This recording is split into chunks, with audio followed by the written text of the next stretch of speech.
Hey, creative. Are you ready to discuss profits, the money, the ways to make it happen? The Profitable Creative Podcast is for you, the creative, how you define it. Videographers, photographers, entrepreneurs, marketing agencies, you get it. CEO of Core Group and author Christian Brim interviews industry experts, creative entrepreneurs, and professionals alike who strive to be creative and make money at the same time. Sound like you? Tune in now. It's time for profit. Welcome to another edition of The Profitable Creative, the only place on the interwebs where you will learn how to turn your passion into profit. I am your host, Christian Brim. Special shout out to our one listener in Rialto, California.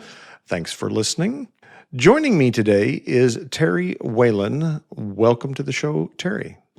Christian, wonderful to be here with you. So let's start with giving the audience your bona fides. So who is Terry? I'm a writer, author. I've been in publishing for a long time. It was actually in high school. My high school English teacher noticed something in my writing, encouraged me to join the writing staff, put me on the sports as a sports writer, and which is kind of hard for me because I'm not a guy that watches a lot of sports or even knows about sports, so I had to learn all that jargon in order to be able to write those stories. I ultimately became the editor of my high school newspaper. I went to Indiana University, studied journalism there. I've actually written for more than 50 magazines. At this point in my life, I've published more than 60 books with traditional publishers. So the books are important to me. Yeah. Yes, I can imagine so. Okay. So before we started the show, you said that you work with authors. So talk about what capacity. So you are an author, but you also work with authors. Yeah. I actually work for a New York publishing house, Morgan James Publishing. We've been around over 20 years. We're one of the top independent publishers in the country. We've published over 6,000 titles, 20 million books during that period, 29 New York Times bestsellers. So I'm a part of their team that actually finds the books that we publish. We publish somewhere between 150, 200 books a year. Okay, now I'm curious. So what do you look for in a book? What do you look for in an author? Well, yeah, of course, yes. But we do a lot of trade nonfiction. We do some novels, very few picture books, maybe 10 of those. It's hard to find those. And then we do a series of Christian books as well. We have a line of those types of books that we sell into the general market stores, but also into Christian bookstores out there. Okay, so I'm not going to let you off the hook. What qualifies as a good book? I've been doing this for a very long time. I've probably looked at thousands of submissions over the years, and so I can. I like what David Hancock, our founder, says. It's probably 80% the author. So I'm looking for the right author that has the right kind of personality and such, but also their content. I can read a few pages and see if they've got the goods or not at the end of the day. Okay. I'm not asking for trade secrets here. I understand. Okay, so let me ask this then. After you find them, do you do any work with them when they come on board or no? I do. I'm always available to them, and I help them at different points in the process, but the team actually helps them do the production part on their book and get the cover designed and the interior and all that part of the process. But I'm always game to help them if they get stuck or at any point. People do reach out to me, and I respond to those kinds of things as well. I like what David says. No publisher does enough, but I do believe we do more than most publishers to really help them get out there and be successful with their book. Okay, so also you mentioned before we started the show that a lot of times you're working with authors on their mindset. So What does that look like? Well, what it looks like is helping them really manage their expectations about Mm-hmm. what's going to happen with the book. Part of the reason I wrote this book called 10 Publishing Myths is because authors have very unrealistic ideas about what should happen with their book. So, for example, the very first myth is that I will make a lot of money with my book. And sure, That in fact is may false. make some money with your book, but that's not usually the primary reason why you write a book in the first place. Yeah, I mean, I am a self-published author myself and knew nothing going into that. And after working through the process, realized that most authors don't make any money. I've interviewed several authors and publishers, and it's kind of crazy how many books are published, right? And then like the expectation that you're going to make money is in most cases unrealistic. Like I think, I don't know what your experience is, but like you did say there needs to be another reason to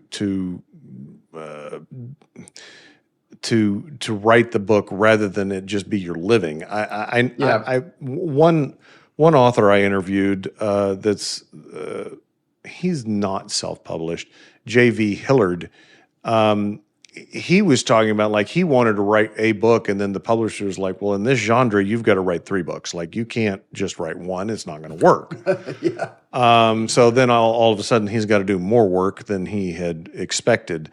But he talked about the process of building a fan base. So like going to Comic Cons. So he's a fantasy science fiction. So like going out and meeting the public and like building the fan base.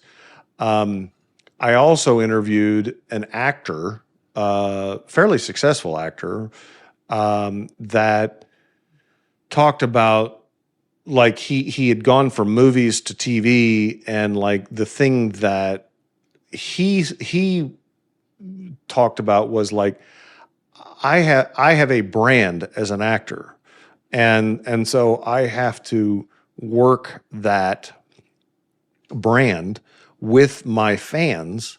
That's my business. It's not necessarily the product that I'm producing, like the TV show or the film. It's about harnessing that. And so I'm going to say all of that to tie back into what I think you're talking about is setting expectations as an entrepreneur, whether you're an author or not. Most entrepreneurs fail at least once.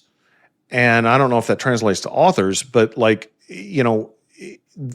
entrepreneurship is really hard. And we see success stories all over the place, right? That's right. And so when we start out, we have this expectation that we should be like all of these success stories. And I think that's a bad place to be as an entrepreneur. Like you're setting yourself up for failure. You are, and we write a book for a number of really good reasons. For example, are to show that you're an authority in the topic that you're writing on, to open up other opportunities such as to speak and go to Comic-Con and meet your fans. All those kinds of things open up for you if you have a book and you're using it appropriately, to get on podcasts like this, to get on radio shows. Right. That's the opportunity that you have if you're out there with your book at the end of the day. But your mindset and your expectations, and part of the reason I wrote 10 Publishing Myths is because there's so much of the publishing process that's really outside of anything that we as an author can control. And so what I really tried to emphasize in these different chapters was practical information that the author could take control over. So, for example, I don't have any control over Facebook or LinkedIn or YouTube or any of those, we call them rented platforms in the business. But I do have control over my own website, my own blog, my own newsletter. Those are the kinds of things that are really under my domain and something I can do something about at the end of the day. Well, it would seem to me that authors probably haven't considered all of those factors. I mean, first-time authors for sure, like they don't know what the publishing process is, the editorial process, the promotion, the marketing process. And so do most of them come to you with this certain amount of naivety that, there's a lot more to, you want to do this thing that you like to write, you want to do this thing, but that's like 10%. You got a whole other 90% that you've got to do. Is that fair to say? I would say that's fair. And you, Christian, even experienced authors sometimes don't understand what they need to do in order to be effective. I had a wake-up moment in my own life. In 2007, Mark Victor Hansen, the co-author on Chicken Soup for the Soul, was having this big event out in Los Angeles called Mega Book Marketing University. Now, at that point in my life, I was a literary agent. I had a little literary agency in Scottsdale, Arizona, and so he invited me to come. And so I went out there and took pitches from people.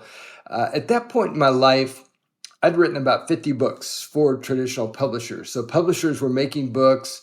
They were getting them in the bookstores. They were pretty books, all that kind of thing. Now, when you do that kind of publishing, maybe once a year, maybe 4 times a year, quarterly, a publisher will send you a financial statement about how your book is doing. They call that a royalty statement. And all of my statements back then were in the minus category. Sure, that's not good, Jim. That's not what you want to say. I'm not making any money on my books, and so I knew must be doing something wrong, but I couldn't figure out what in the world I was doing. So at Mega Book Marketing University, I sat there with all 400 people that were there. We had these big notebooks, and we're listening. When was this? In 2007. Okay, 2007. Sorry. Go ahead. And one of the speakers there was Jack Canfield, the other co-author on Chicken Soup for the Soul. And Jack has this book that I have on my shelf called The Success Principles, where Jack has really studied what does it take to be successful. And the very first success principle says that I will take 100% responsibility for my own success. Mm-hmm. Now, none of us want to take 100% responsibility. We want somebody else to do it for us. But while I was at that event, I suddenly realized how little I was doing myself in order to be able to promote my books. Sure, I had a terrywhalen.com website, but I was doing hardly anything else to be telling people about my books. So I decided that I was going to change, and I was going to take 100% responsibility for my own success. I was going to be out there. So blogging was new back then. So I started blogging, and I've been blogging every week since that period, and I have over 1,700 entries that are in my blog. There's a lot of content in that blog. Impressive. Actually, I have a little thing that searches for my name online, and about a year ago, I found this article listing the top 27 content producers that were out there. It said in this article there's over 600 million blogs, and my name was listed as one of the top 27 content producers. And hey, it's not that I'm doing anything big. I'm just writing this article about publishing once a week, sending it out, doing it over and over, and being consistent about that. Mm-hmm. And that's one of the keys, I think, for any entrepreneur is to figure out what you want to do, and then do that over and over. It's that persistence and consistency that really pays off for you in the long run. Yeah, I think. Yes, that statement about you're 100% responsible for your success is I think the distinction between an entrepreneur and a non-entrepreneur. I think that's one of the biggest challenges when people show up and they say, hey, I want to start a business. I want to write a book, whatever it is. And they make that leap into entrepreneurship. And why I think so many fail is they don't understand that if you're not an entrepreneur, you're casting most of your decisions on someone else, right? Absolutely. And they take care of that. They and then you earn significantly less because of that. And I think a lot of entrepreneurs starting out see that, like, I'm making this person a whole lot of money. Like, I could do this and make more money, right? And that's their initial thought. But then they don't understand what else is all going on there, the back end, and why they're only getting paid a fraction of what the company makes from them is because there's all this other stuff that has to be done. And a lot of people hit that buzzsaw and they're like, this isn't for me. So I would challenge people that are considering being an entrepreneur to have a full, you're not going to have a full, it's like trying to explain to people that don't have kids what having kids is like. Yes. You got to experience it, right?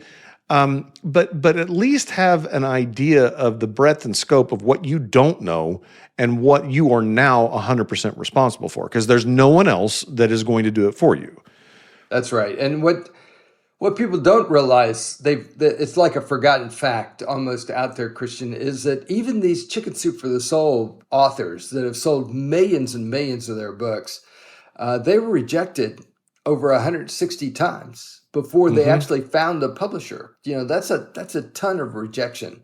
They finally found a little publisher in Florida that would publish that first Chicken Soup for the Soul books. Now, they told their publisher they were going to sell 1 million books during the first year. And that publisher laughed at them. They never sold I would laugh at them. Anything at that point. It took them 1.5 years to sell their first. That's still very impressive. But what they decided to do, and they talk about this, is they practiced what they call the rule of 5.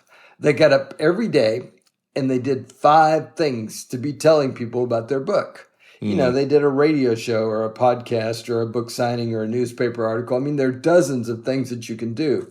But the fact that they did 5 of them and that they did them over and over and over, ultimately is what happened. It caught on out there. And now they're very successful with what they do. Yeah, and that goes back to what you said about persistence and consistency.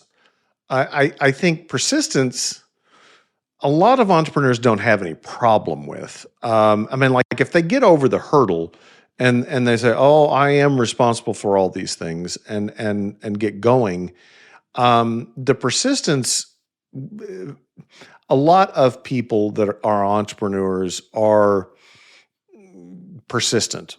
You can flip that around and say that character trait might show up as stubborn, but it's the same trait.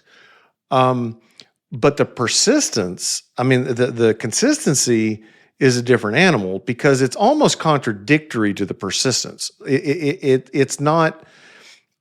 A lot of entrepreneurs get real frustrated with the mundane, right? They like to do the problem solving, the novel thing, thinking, creating, like the problem solving, like that's what they like.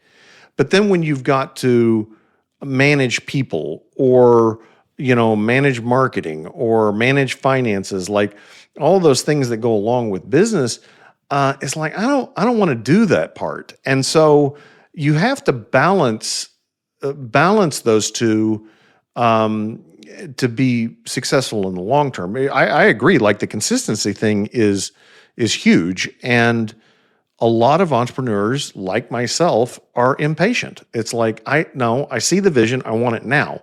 And it's like, it doesn't work that way. No, and it's really hard. We do a lot of boring stuff, over and over and over. I post on social media, 12 or 15 times a day that I do. But I have a system that I've worked out. I only take about 30 minutes a day to do that. But that's why I have 175,000 followers on X or Twitter, and I have 19,500 connections on LinkedIn. I'm consistently working on that kind of thing.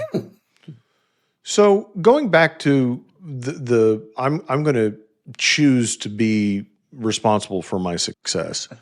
That decision. So like I want to kind of dive into that. Like where was your headspace there? Were you like, you went to this and you looked at your royalty statements and I'm like, I'm not making any money.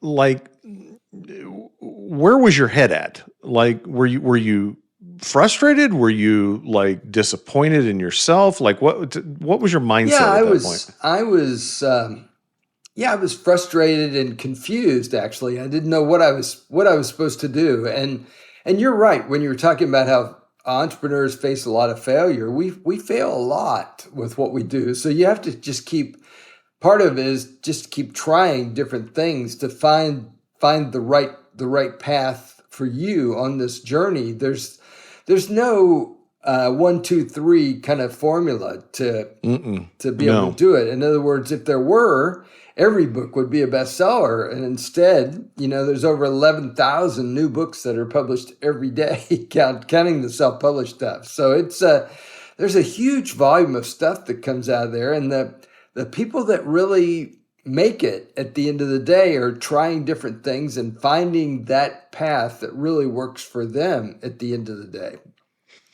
What would you say? Because I've been accused of, and I know I'm not alone in this as an entrepreneur. I've been accused of shiny object syndrome. So, like, entrepreneurs are like raccoons. We get distracted very easily, Sure. with new and novel things. And that's, I guess, what I'm tying back to the persistence, not the consistency problem. Is like, how do you approach that? Where on one hand you've got to deal with failure and try something new, but on the other hand, whatever you find that works, you have to be consistent at it. And so like I've had trouble balancing those things. Like, how do I know I'm not giving up too soon, right? How do I make that call? Yeah, and it's really hard to know, but and people in publishing all the time will say, for example, social media doesn't sell books. Well, and I think that's true. It doesn't really sell books, but here's what it does. Social media gives exposure about the benefits to your book over and over to people, because they've pretty much proven out there, Christian, that somebody has to hear about your book, 7, maybe 20 times before they actually reach into their wallet and say, oh, that book, I ought to buy that book. And so that's part of what the social media things are doing, is really stressing the benefits of your book, showing them that it's a book that they should be interested in.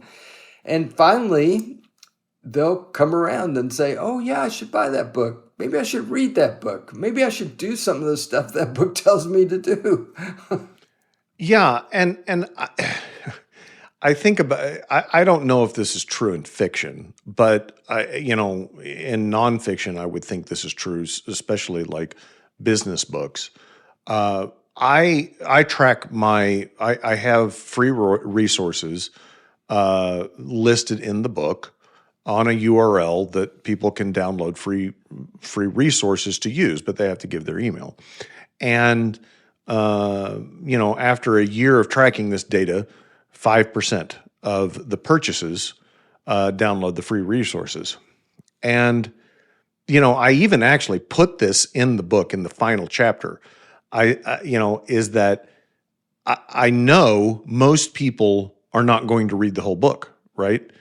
And some people are going to buy it and never read it, not read any of it, right? Especially if it's a Kindle version that it's, a $10 impulse purchase, or even worse, the like Midwest Tape that does the rent, where they're paying whenever they access it. So like, the engagement that you think that you're going to get with a reader is not what you think. Like you think that people are going to take this home and they're going to consume it in one sitting and they're going to take these principles and they're going to take action on it. And that's not reality.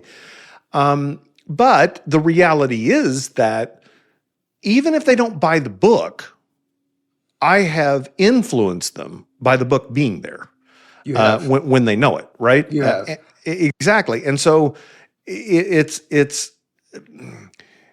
I guess going back to what you said initially, it's redefining your intentions, and your expectations.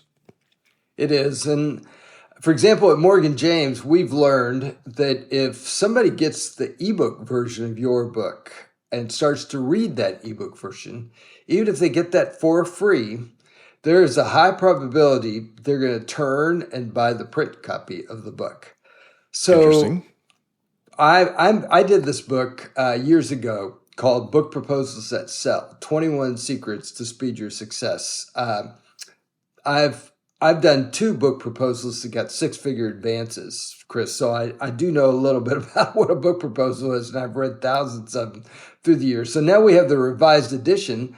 Somebody could go to bookproposals.ws, and you can get the full version of my book over there for free.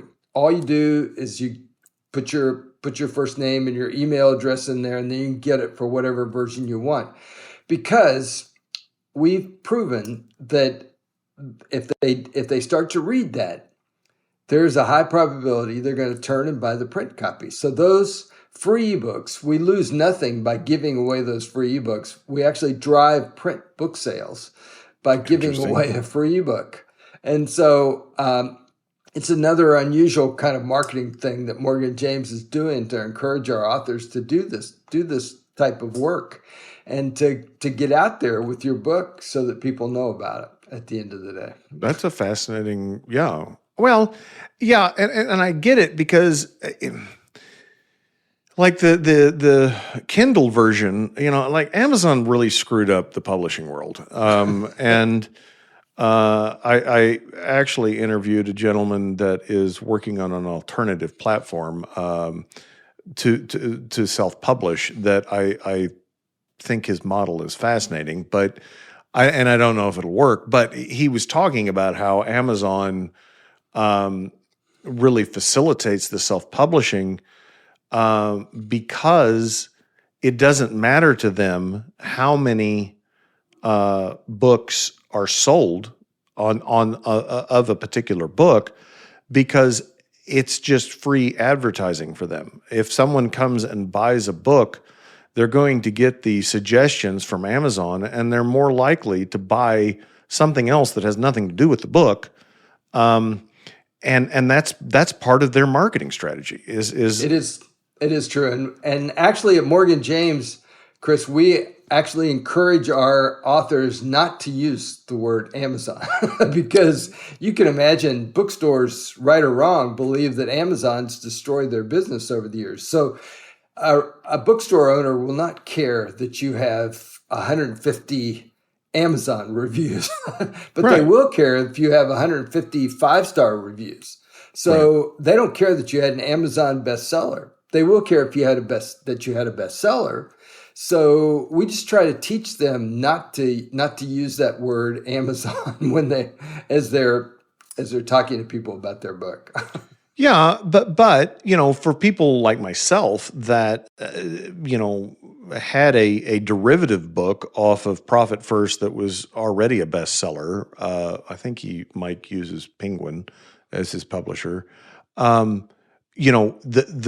As part of my licensing agreement, I had to self-publish. Like Penguin said, you cannot publish with a publisher. Now, I suppose if I thought it was going to be good enough, I could have pitched it to them, and Penguin would have published it. But the reality is that a publisher was not going to publish that book, even if I could, because it's not going to sell enough. Yeah, and even at Morgan James, I tell authors all the time that Amazon is a big customer of ours, but they're only 24% of our overall business. So the way I look at it, you publish with Amazon, you're missing 76% of what we do for the book out there. I mean, our books are sold into 98% of the bookstores in North America, including the brick and mortar stores. So, I mean, we sell at Target, for example. Right. So I encourage authors, if they've self-published, they should maybe still be pitching me with their book at Morgan James, because we have a huge other market that we can tap out there with their book if they want to come with us. Does that mean then that you become the publisher, or are you just providing services? No, we would ultimately take over their book and become the publisher for their book. But Got it. There's a lot of reasons to do that, and we fully explain that during the submission process and everything to them. Yeah. Okay. So what if an author is looking at going with a publisher, any publisher, yours,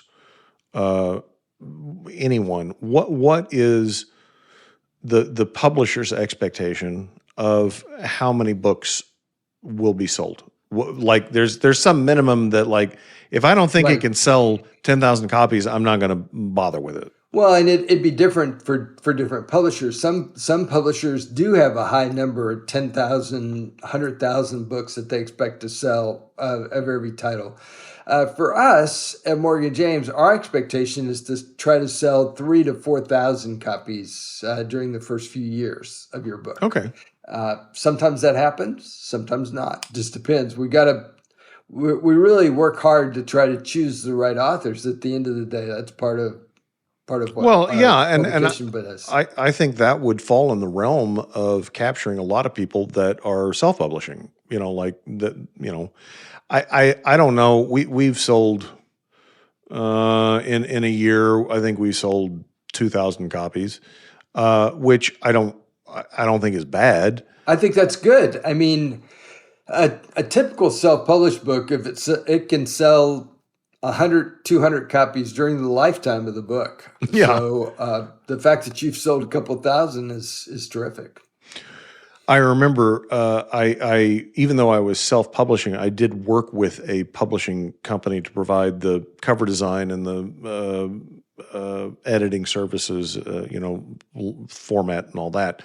And so I was talking to her early on in the process, and I said, it doesn't, after talking to you, it doesn't sound like a book has to be really good to sell well. And she said, no, it really doesn't. And I'm like, well, that doesn't sound right. Like, a book should be good. It should be well written. It should be, easy to read. It should deliver on its promise. Like, but the reality is that it's more about the marketing of it. Would you agree with that statement? Yeah, well, the marketing is a big element of it. I mean, I always think you should build your book on the right foundation. So the writing is really important to me, that we have a well-written, well-executed book at the end of the day. But yeah, the marketing is important. And the other element that a lot of people don't realize about books is, if your book sells 5,000 copies during the lifetime of the book, that's a good number for us in the publishing world, where there's a lot of other ways to get the word out about your book. And for example, in print magazines, and there's still a lot of print magazines out there, it's pretty easy to reach 100,000, 200,000, 500,000 people with your book. And so I always encourage people to take a look at their content and see if there's something in that content that they could excerpt or take out a personal experience, make that into a magazine article, get that out there into the magazine world, because you can influence a lot of people with doing that. So that's why I've written for more than 50 magazines through the years, and why I continue to write for magazines. So, Terry, if people want to learn more about working with you, how do they find you? Well, one of the things I really want people to do is I've set up a way that you can get this 10 Publishing Myths book for me for only $10. That includes the shipping, Seems very fair. along with over $200 worth of bonuses. Now, these are not lackluster bonuses. I mean, one of my bonuses, I interviewed a guy who self-published his book and has sold thousands of books to public libraries. Mm-hmm. People forget about libraries have money to buy books, and so this guy would get a list of libraries, and he again consistently called them, pitched the right librarian, and would, after the call, pack up the book along with an invoice and sell his book. He sold thousands of books doing this. It's an idea that people don't even think about doing that kind of thing. No. And so if you go to publishingoffer.com, somebody can get this book from me for only $10. And I have an 11th myth, Christian. Alice Kreider, an acquisitions editor, when she sent me her endorsement, she said, "Terry, you're missing the 11th myth." I'm like, "Okay, Alice, I'll bite. What's the 11th myth?" She said, "Well, the 11th myth should be that if I send my book to Oprah Winfrey, she'll book me on her show." And I'm like, "Well, yeah, that's a pretty good myth." And so what I decided to do is to write that chapter. And when we designed the book, we designed the chapter to look like the rest of the book. And somebody can get that from me for free if they go to terrylinks.com, plural, terrylinks.com/11th myth, 11th myth. And then you can get that whole chapter from me. As far as how people reach me, I actually have my personal email address in my Twitter profile because I want people to be able to reach me. So if they go to terry@terrywhalen.com, that's probably the easiest way that somebody can reach me. But you'll see I have a lot of material out there online. I want people to be able to reach me. People call me one of the most accessible people in publishing, and I believe that's true. A lot of these editors, you can't even reach these people. They don't even respond. But I do try to respond to my email and my phone calls and all that kind of thing. I love that. Listeners, we'll have all of those links in the show notes. If you like what you've heard, please rate the podcast, share the podcast, subscribe to the podcast. If not, shoot us a message and let us know what you'd like to hear. Until then, ta-ta for now.